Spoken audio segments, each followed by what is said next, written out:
I've seen a lot walk through those ER doors. Broken ribs, collapsed lungs, full arrests. But I wasn't ready for him. Room 12. 3:47 a.m. They wheeled him in, pale, sweating, no ID, no next of kin. I stepped forward, then froze. The beard was gray, the frame heavier, but the scar under his left eye. I knew that one. It was him. My father. Before I tell you what I found in his coat pocket, let me know where you're watching from.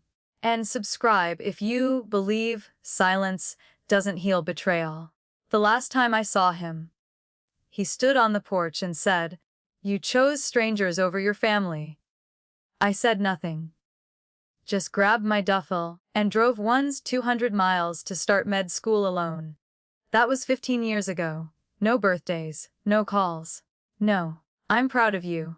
Just nothing. Now he's gasping for air on my gurney.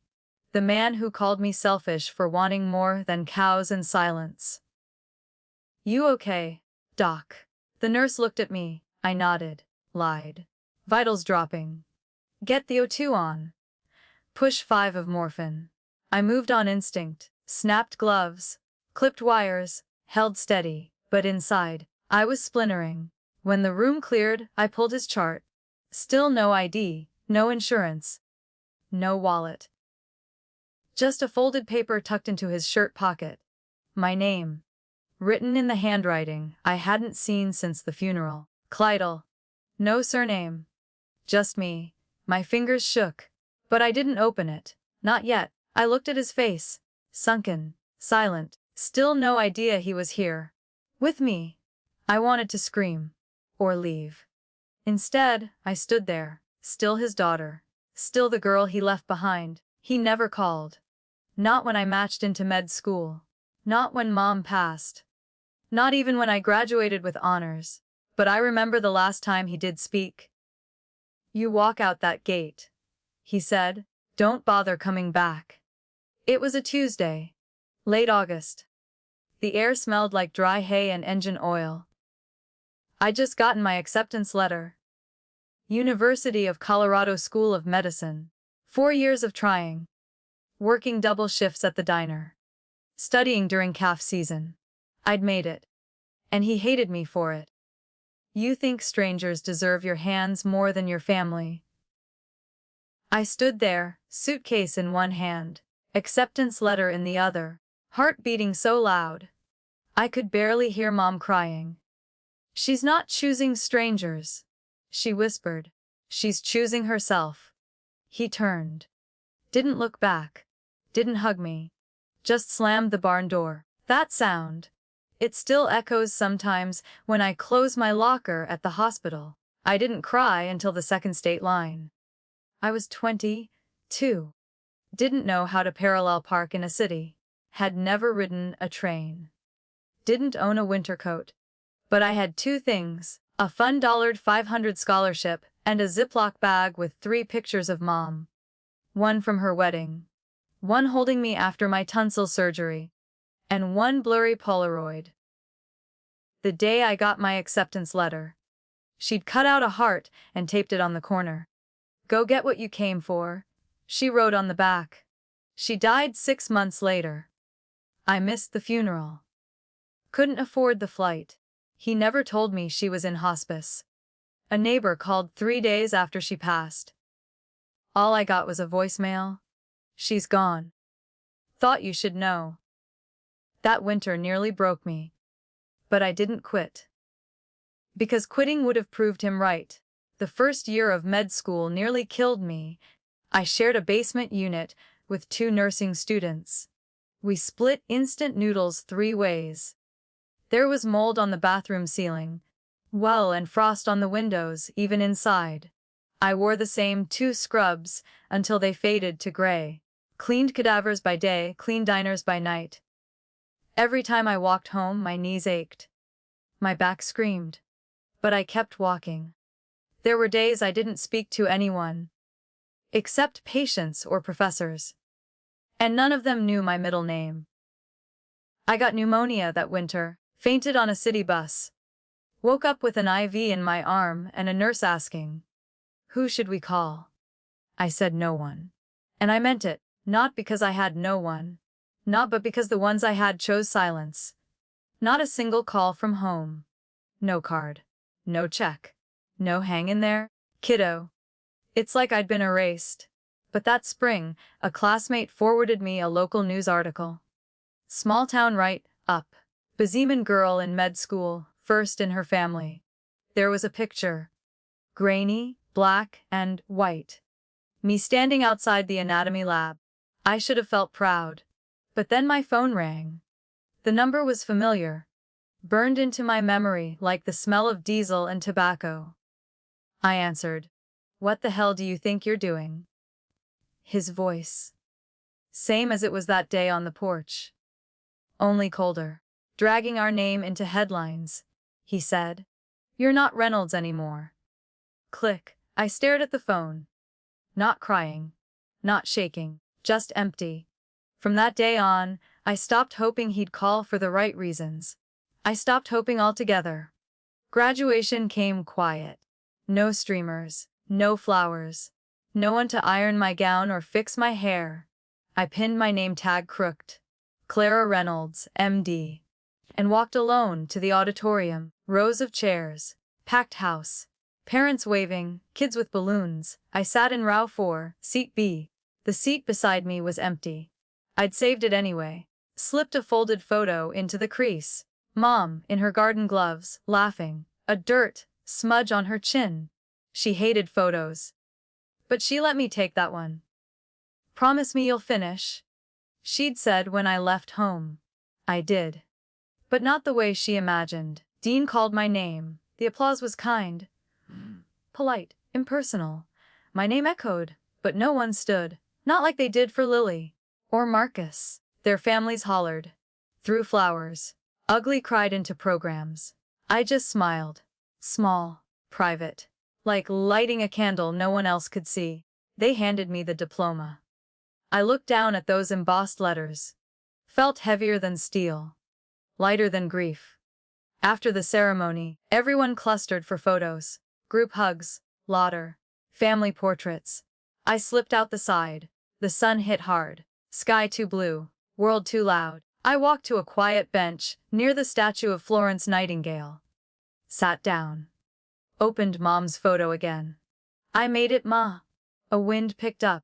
Blew dust off the stone beside me. I didn't cry. I didn't have to. 'Cause I'd already made my peace. And from that day forward, every life I touched, every patient I held, carried a piece of the seat they left empty. He was stable. Intubated. Vitals holding. I should have gone home. Clocked out. Let night shift take over. But I stayed. There was paperwork to file. Forms to finish. And a name I couldn't shake from my own chart. I walked down the hall. The back to room 12. The beeping was steady now. Like a slow, tired clock. He looked smaller. Older. Not like the man who once threw a wrench across the barn when I scratched the truck. I pulled his belongings from the drawer. Standard protocol. Boots. Mud still crusted. Flannel. Torn sleeve. Brown leather wallet. A cracked along the spine. I opened it. No credit cards. No photos. Just 3 wrinkled bills Ellers and a folded piece of paper wedged deep in the inner flap. I tugged it out. The paper was yellowed at the edges. Soft, handled often. My name was on the outside. Not in block letters, not in his scrawl, in cursive. Slanted. Gentle. Worse my mother's handwriting. I blinked. Once. Twice. I hadn't seen it since the day she was buried. The envelope was sealed. But the corner was worn. Like it had been carried. A long time. A part of me wanted to open it right there. On the ER floor. Among antiseptic and beeping machines. But my hands wouldn't move. What was this doing in his wallet? He'd never said he kept anything. Not a card. Not a photo. Not a memory with my name on it. And now this, a letter from her to me. Hidden for 15 years. Or was it? Was it ever meant to be given? Or had he buried it? Like everything else. My fingers tightened around the edges. I didn't open it. Not yet. I didn't open it at the hospital. Slipped it into my coat pocket like it was glass. Or dynamite. Walked past the vending machines, past the burnt coffee smell ally and the quiet snore of the night nurse. Sat down in the call room. Closed the door, the lights buzzed overhead. Too bright. Too loud for something this fragile. I held the envelope in my lap. Watched my own hands tremble against the paper. What if it wasn't for me? What if she'd meant it for another time? Another Clara. The daughter who stayed. What if she wrote it before she knew I'd never come back? The silence wrapped around me tight. It had been so long since I heard her voice, 15 years since her name felt safe on my tongue. But I remembered. The last time we spoke wasn't long after I left. Early morning, weak signal. She said, "Send me a photo of your dorm." I told her it wasn't much. She said, "Well, it's yours. Make it home." I asked if he was still angry. She paused. Then said, "He's just afraid you'll be happier without us." Then the line cut, and we never spoke again. Now here I was, her voice a memory, her words sealed in paper older than my career. I stared at my name on the front. Clara. Not baby. Not sweetheart. Just Clara. Like she knew who I'd have to become. I slid a finger under the flap. The paper gave way. Soft tear, like breath, unfolded once, then twice, and then I saw it. The first line, in blue ink, still steady, and my heart cracked. Clara, if you're reading this. Clara, if you're reading this. I held my breath. Then your father either found his courage, or you found this on your own. The words blurred. Not from ink. From me. I want to start by saying, I'm proud of you. I swallowed hard. The paper shook. You've always seen the world bigger than I did. And braver than he ever could. I know this isn't easy. I know leaving home cost you more than just a bed and a last name. She went on. About her own youth. How she once dreamed of becoming a nurse, but gave it up. When Grandpa Reynolds said it was no job for a proper wife. I stayed. Married your father. Built a life in Bozeman. But not a day passed that I didn't wonder what it would have felt like to wear the badge you're chasing now. I wiped my face with the inside of my sleeve. You didn't betray this family, Clara. You saved yourself. And in doing so, you saved me too. There was a pause. A space between paragraphs. Like she'd breathed there. Then the last part. I'm giving this letter to your father. He promised he'd pass it on when the time was right. When your hands had healed. When your heart had grown strong. When you were ready. I stared at those lines for what felt like forever. He'd kept it. All these years. Carried it. But never gave it. Never wrote his own. Never called. Never opened the gate again. Just carried this like a ghost in his pocket. I folded it carefully. Pressed it flat. Held it to my chest. My pulse thudded through the paper. If she was right. If this was me ready. Then why did it still feel like I'd waited too long to hear her voice? The next morning, I walked back into room 12. He was sitting up. Oxygen tube still in.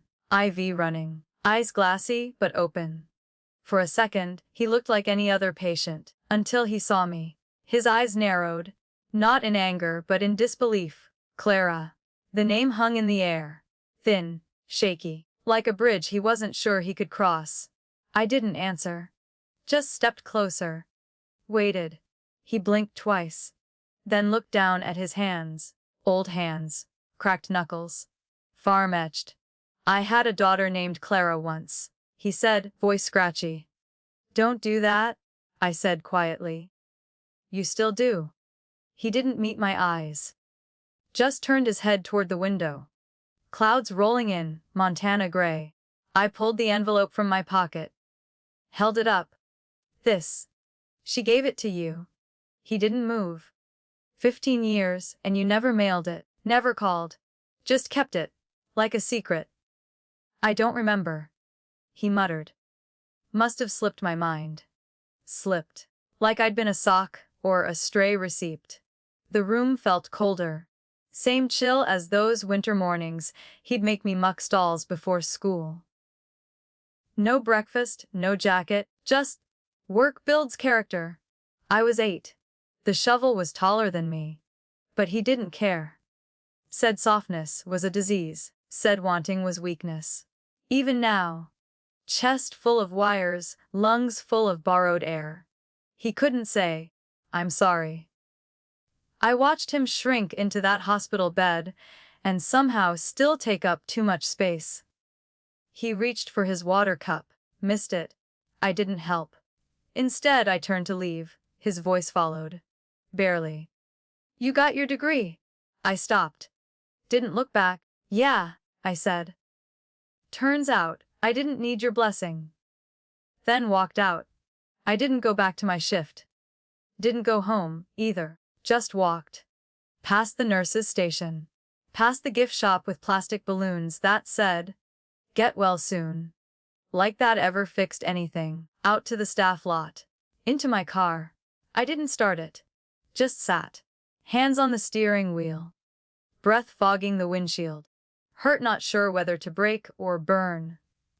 What do you do when the man who raised you can't remember why he erased you? What do you say when the only word he offers is your name? Like it's both apology and warning. I leaned my head back. Closed my eyes, and there it was. That last Christmas, Mom had hung stockings all 3. Mine in the middle.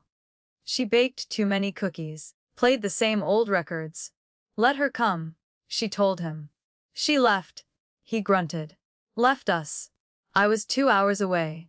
Still sent a card. Still hoped. I drove up anyway. Unannounced. Brought a tin of peppermint bark and a photo of us from my white coat ceremony. When I walked in, he was by the fireplace. There were only 2 stockings. Mine was gone. And on the mantel, a new photo. Just him, Mom, and the dog. I wasn't in it. Not even cropped. Just erased. He looked at me. Didn't flinch. Didn't move. You can leave that on the porch, he said. So I did. Left the tin. Left the photo. Left myself. I drove back through the snow without turning on the radio.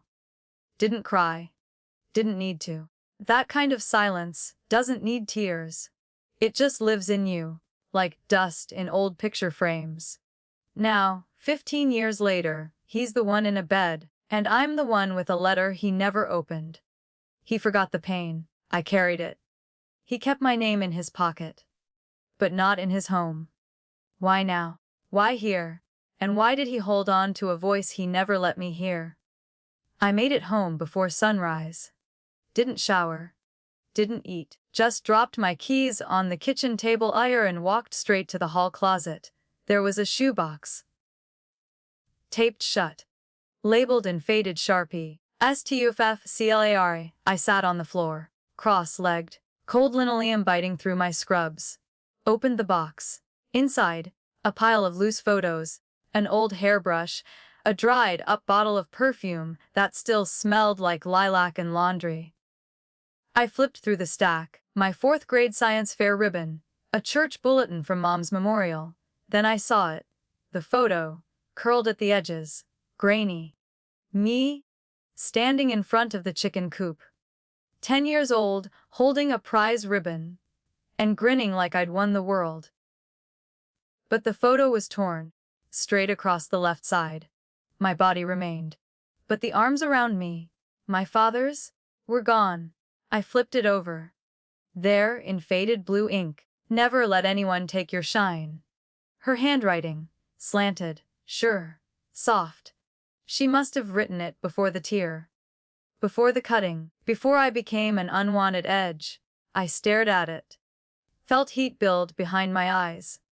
This was love that refused to scream, that hid behind kitchen drawers and paperbacks and unsaid things. I pressed the photo flat on my knee. Ran my thumb along the rip. I wasn't supposed to have this. Maybe he'd tried to throw it away. Maybe she'd tucked it into my box when he wasn't looking. Maybe some part of her knew I'd need to see it when the world felt too hollow to call home. I looked up at the bare walls of my apartment. No family portraits, no wedding photos, no framed diplomas, just silence. But not the kind he left me with. The kind I chose to fill with something better. Truth. Even if it came torn at the edges. I didn't sleep that night. The letter. The torn photo. His face when he said, "I don't remember." They looped like a silent reel behind my eyes. By morning, I was at the county recorder's office. Small building, dusty windows. Smelled like old ink and old grudges. Looking for land records. I told the clerk. Reynolds Ranch. Bozeman area. She nodded, clicked through her terminal. Name on title? I hesitated. Used to be James Reynolds, I said. My father. She typed. Brows lifted. Was. Then transferred in 2009. To a Margaret E. Reynolds. My stomach dropped. That's my grandmother. Date of transfer? I asked. She turned the screen toward me. March 18, 2009. 2 weeks after Mom died. 2 weeks after I called and no one picked up. I wrote it down. Thanked her. Walked out into the bright spring air, feeling like the sky had tilted. The ranch had been his. My birthright, he always said. Built it with these hands. But 2 weeks after he buried his wife, he gave it all away. To his mother. I remembered her voice. Shrill. Cut like wire. Doctors don't belong in this family. She'd hissed once when I showed her my anatomy textbook. All that cutting, all that pride. And now it made sense. Mom must have known. Maybe she warned him. Maybe she begged him not to choose. But in the world I grew up in, men didn't explain. They just decided. Women cooked, prayed, watched from the edges. And daughters either obeyed, or disappeared. I sat in my car. Pulled up the scan of the deed on my phone. There it was. Signed by him, initialed by her, witnessed, filed. He hadn't lost the land. He'd given it away. And what if? What if the letter wasn't the only thing he'd been told to bury? What if his silence wasn't pride, but fear? I closed the screen. 15 years I'd thought I'd been erased because I was wrong. But maybe, just maybe, I was right, and that terrified them. The house looked the same. Gray shingles, worn porch swing, American flag faded to pink by the sun.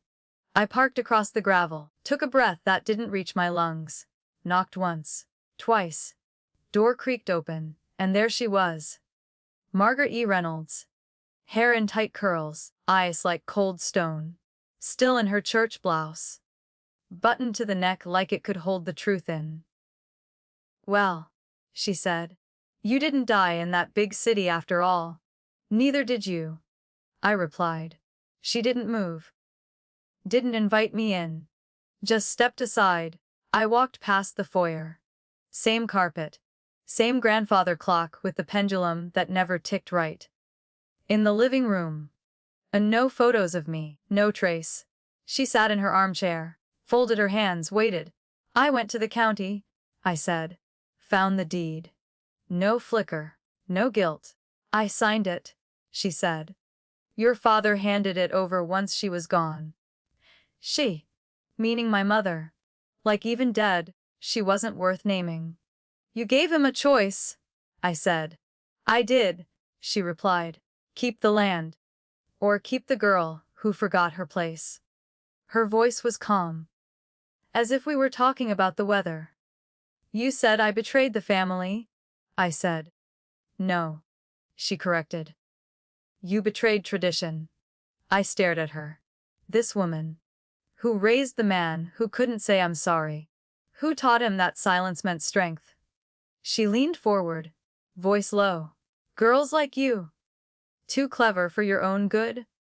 End up alone, That diploma won't keep you warm. I let that sit. Then stood. I'd rather sleep cold than live afraid. She scoffed. Where did all that backbone come from? I smiled. From the woman you never let speak. I turned toward the door. Don't come back here demanding respect, she said behind me. You left us? No, I said. I left you. And this time, I didn't shut the door quietly. I let it slam so hard the grandfather clock shook. Let it echo. Let it sound like everything they tried to silence in me. And, for the first time, I didn't feel erased. I felt dangerous. By the time I got back to the hospital, my badge was cold against my chest. Same hallways. Same tired lights. But everything looked different. Or maybe I did. I walked past the nurses' station. They nodded. Business as usual. But inside, I wasn't the same woman who'd walked out the day before, clutching a sealed letter like it might burn her hand. I wasn't waiting anymore. Not for an apology. Not for permission to matter. I turned the corner and nearly ran into Dr. Marsh. Old school. Been here since '88. Tie always crooked. Voice like gravel and bourbon. Reynolds, he said. You look like you've seen a ghost. Close. I muttered. He squinted. You got a minute? We sat in the break room. He poured burnt coffee into 2 cracked mugs. Didn't ask if I wanted it. I knew your mother, he said. Saw her once at the county health fair. My head snapped up. She was handing out brochures on heart health. Had that fire in her eyes. Same as yours. I didn't say anything. She asked me about nursing programs. Said she always wanted to study medicine. I swallowed. Hard. She said she was too old and the family wouldn't like it. He looked over his mug. I told her, sometimes you've got to piss off the wrong people to save the right ones. He sipped. Shrugged. She smiled, like she already knew you'd do it for her. I stared at the table. Coffee ring stains. Old sugar packets. Something settled in me. Not peace. Not yet. But stillness. Like a bone finally clicking back into socket. I'm thinking about writing a statement, I said quietly, about what happened to her. To me, he nodded. If you write it, I'll sign it. And, just like that, for the first time in this whole damn story, I wasn't alone. That night, I stayed late after shift, lights dim, hallways quiet. Just me and the glow of the monitor. I laid out the pieces, the letter, the deed, a copy of my mother's obituary. And now, I needed medical records. Something to show she'd been silenced, long before she passed. I logged into the county hospital archive, used my credentials, typed in her name Margaret Ellen Reynolds, DOB 1957. Files came up, routine checkups, minor surgeries, a note about hypertension. Then I looked under, contacts, emergency names, primary caregivers. I expected to see Dad. That made sense. But when I looked for mine, I didn't find it. No Clara, no daughter, no next of kin update after 2009. I checked again. Searched for notes, messages, visit logs. There was one visit, dated November 2009. Patient visited alone. No family available for discharge conversation.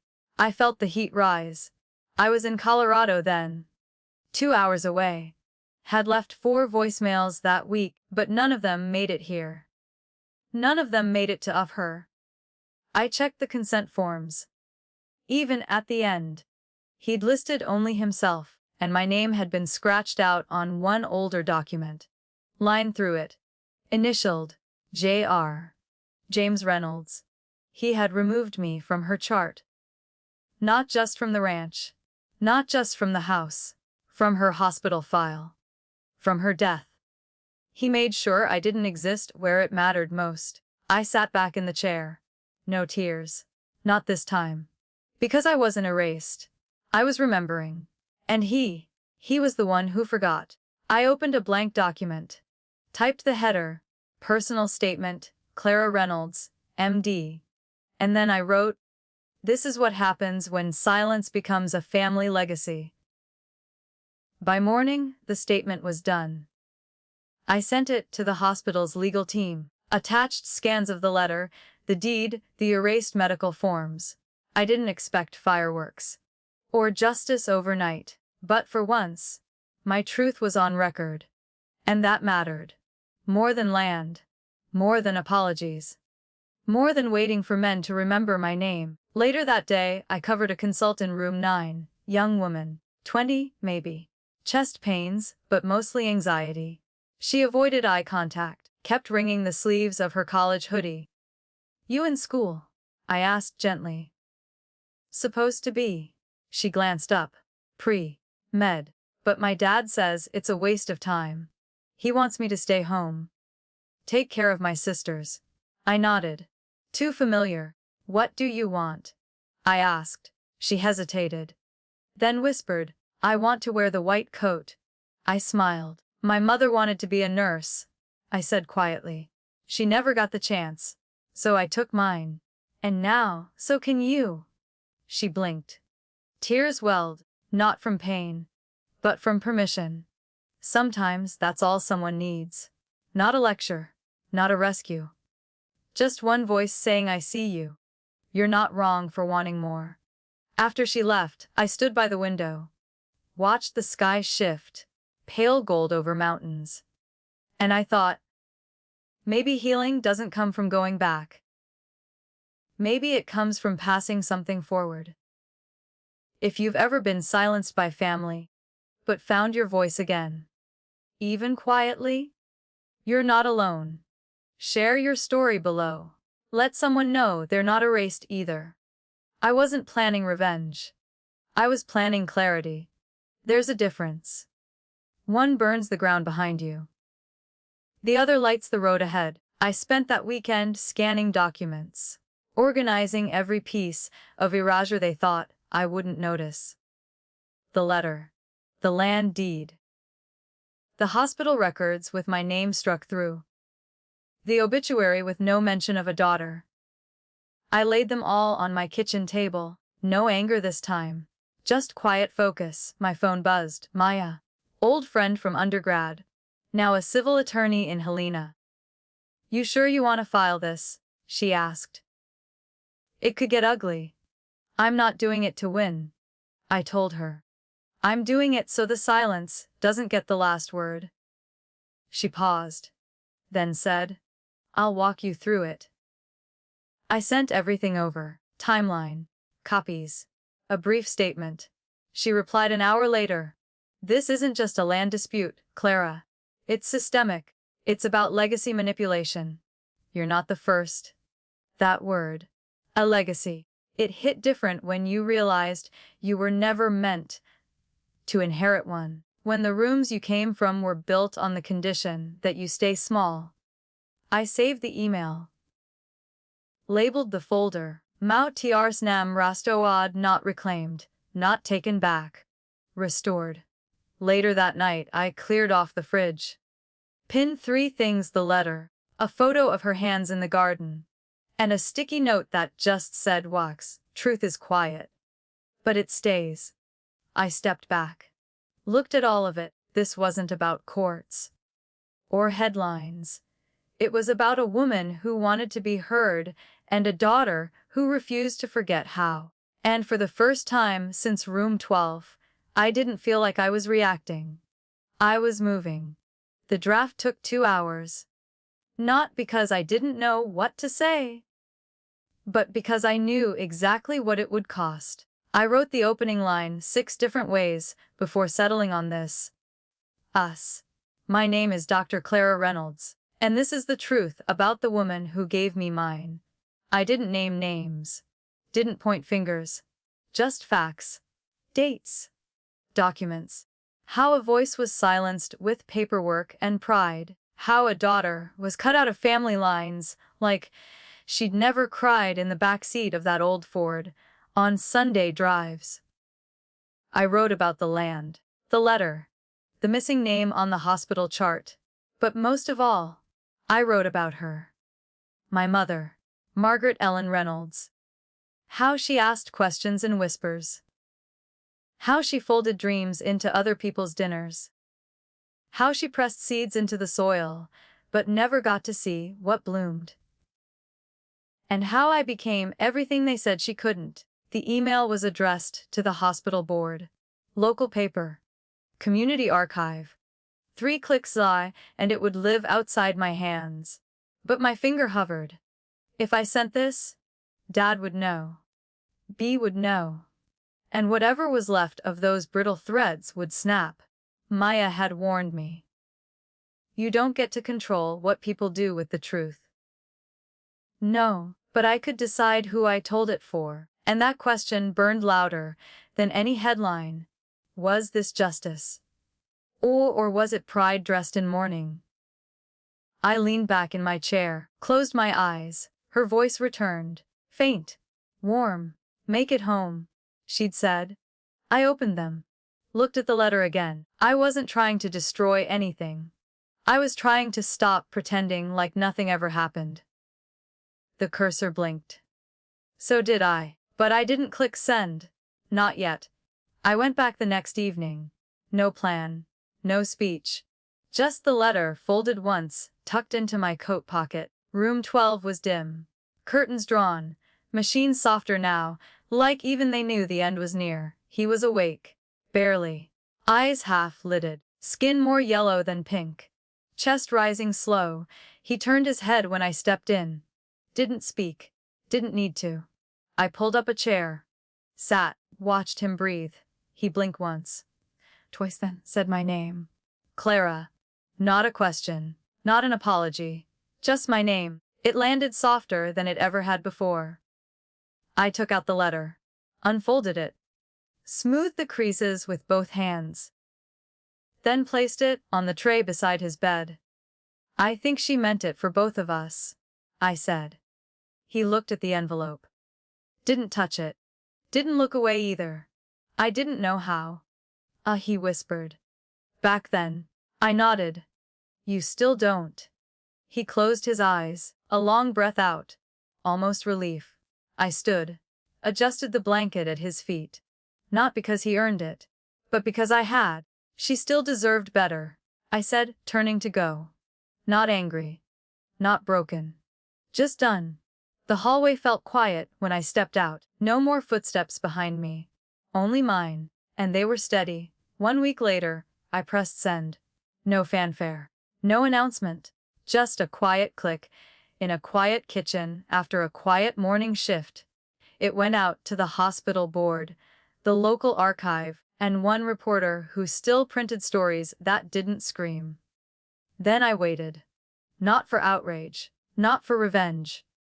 Just for something to land. 7 days passed. I went to work, changed bandages, adjusted IVs, ate granola bars between rounds.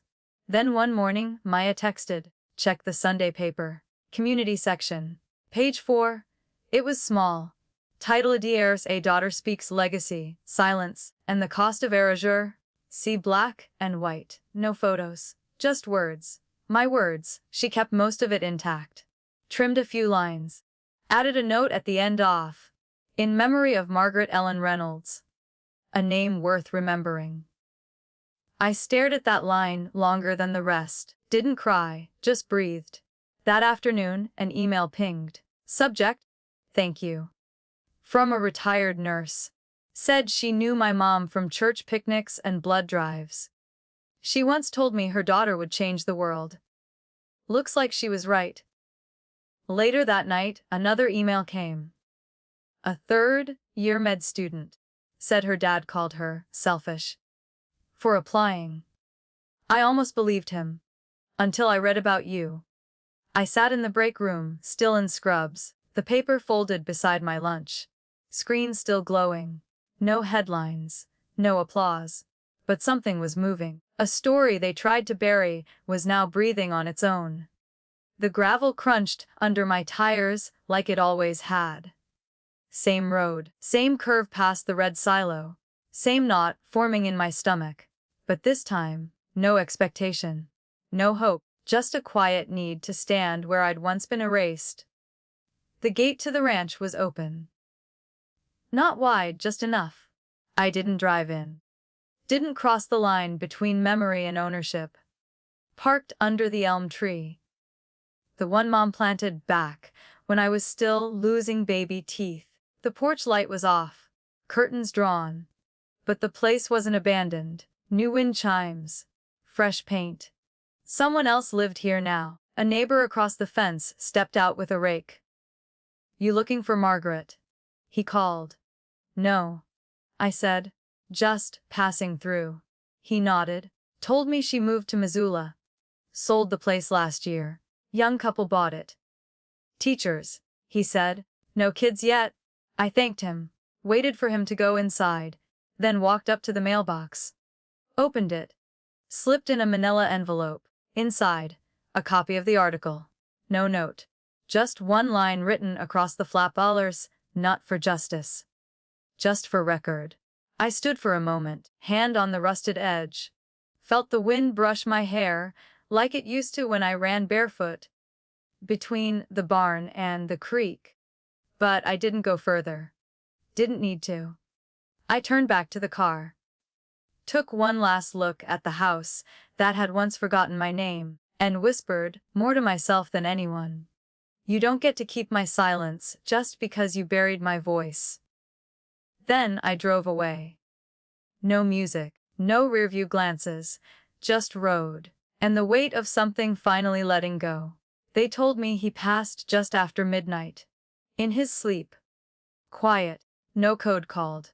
No one at bedside. No one came to claim him. Not even a phone number on file. Just a line in the chart, next of kin. Unknown. I didn't cry. Didn't go see him.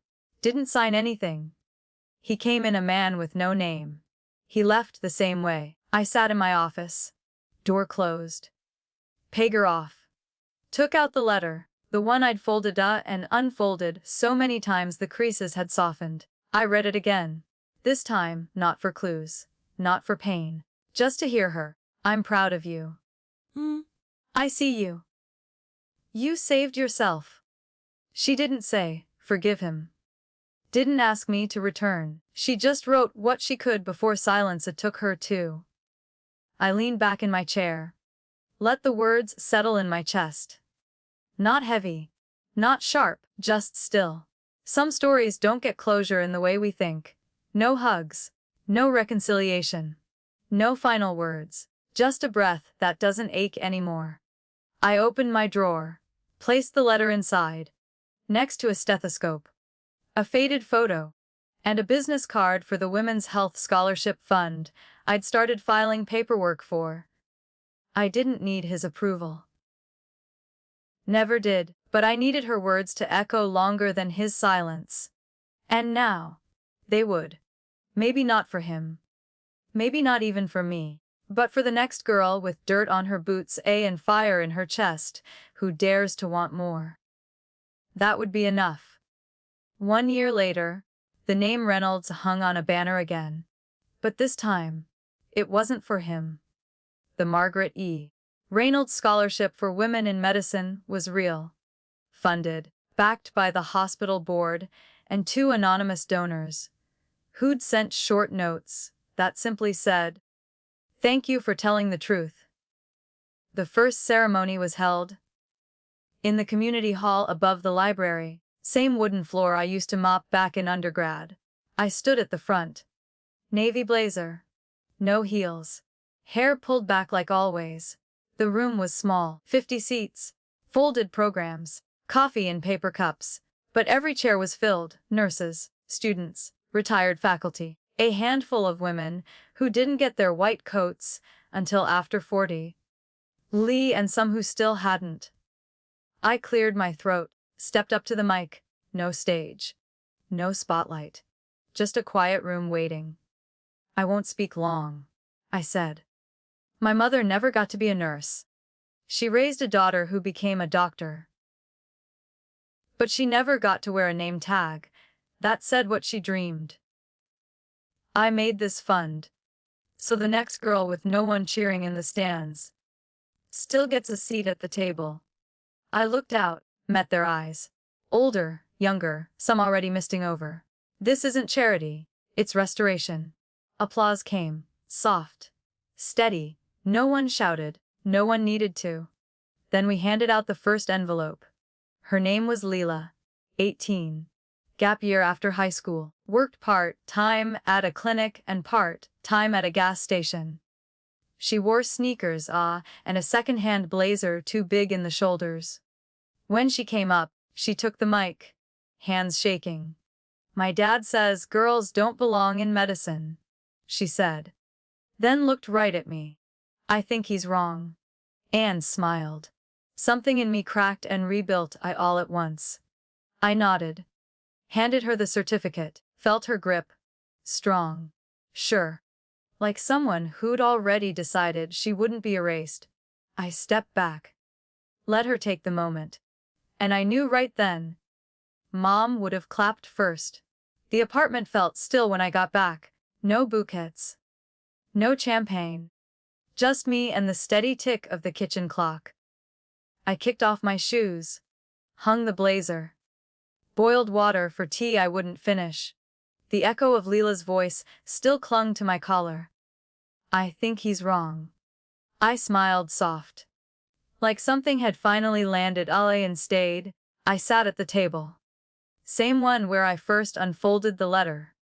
Took it out one more time. Unfolded the creases like prayer. Let my fingers follow the ink like it could still lead me back to her. But this time, I didn't read for comfort. Or pain. I read for memory. For voice. For proof that once upon a time, a woman who was never allowed to dream out loud did. And that her daughter heard her. I read every line. Let the silence after each sentence do what it needed to do. Then I folded it, slow, clean. No tears. I slid it into a simple black frame. Not for display.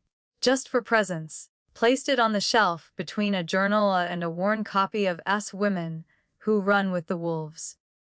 Turned off the overheads. Left one lamp glowing. Sat back. Let the quiet be full, not hollow. Not every story ends in reunion. Not every ending needs repair. Some just need truth. And room for something else to grow. So if you're reading this, if your name was ever scratched out, spoken less, forgotten on purpose, but you kept walking anyway, you're not alone. You were never the silence. You were always the echo that refused to die down. Share your story below. Let someone else hear you. Some stories don't end with applause, or phone calls, or people finally saying what they should have said years ago. Mine didn't.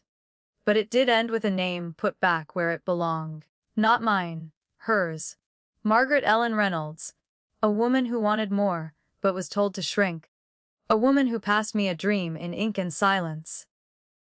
Wise and trusted me to speak it out loud. I didn't go back to my father's house. Didn't fix what couldn't be fixed. But I built something forward. With her name on it. With her words in it. With her fire beneath it. And that's enough.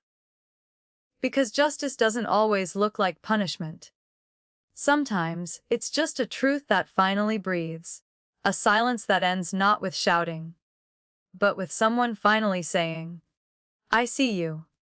You didn't imagine it. You're not erased." If that's you, if your story was ever cut short, but you kept walking anyway, you're not alone. Not anymore.